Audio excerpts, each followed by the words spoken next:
Here are 4 tips for first-time home buyers. First thing, start saving early, right? We need money so we can buy a home. There's a couple things that go in with when you purchase a home. One of them is going to be a down payment.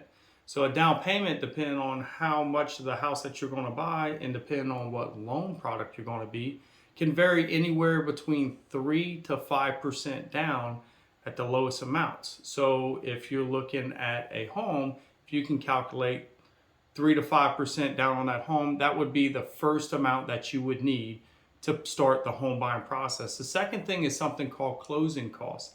There's a lot of different things that may go into closing costs, one of them being what's called funding an escrow account. Depending on what time of year you purchase your home, it could be anywhere between 2 to 5% of the home that you're purchasing. So that's something else to look into. Second thing is decide how much home you can afford.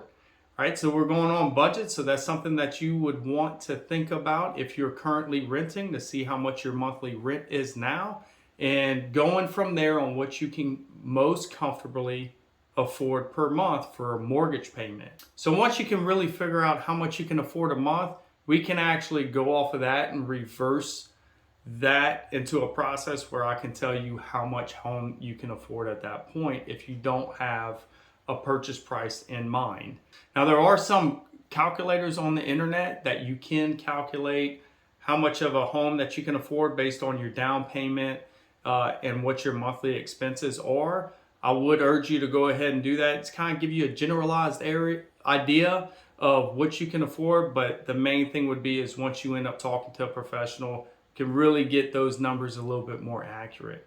The third thing would be checking and strengthening your credit. So if you don't know where to check your credit, there are a couple resources that you can do. There is a free credit check repair website that you can click on. I'll link it down in the description. It gives you one free credit check a year. The other thing would be like downloading some software like Credit Karma, right? That's an app that you can put on your phone, and that allows you to really see around what your credit is. Now, it's not going to be super accurate, but at least you kind of have an idea of what your credit is. It also lets you know like what lines of credit that you have out. You could have a credit card that you haven't paid on in a while that you really didn't know that you were behind on. So it's a really good tool to use to make sure that everything is up to date. And that's very important when we're purchasing a home, because the strength of your credit's really going to help us out on what loan product you can get into. Not only that, on what kind of your interest rate's going to be. The stronger your credit, the better your interest rate can be. So that's something very important to really have in mind before calling to go through what's called a pre-qualification process.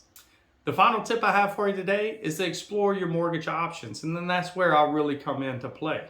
So I will be able to take all those first 3 things that you've been doing, take those and then build a scenario for you for what mortgage option would be best for you, whether it be something called an FHA or a conventional program, or if you could do something like a USDA, or if you're active, military, or a veteran, we can get you into what's called a VA program.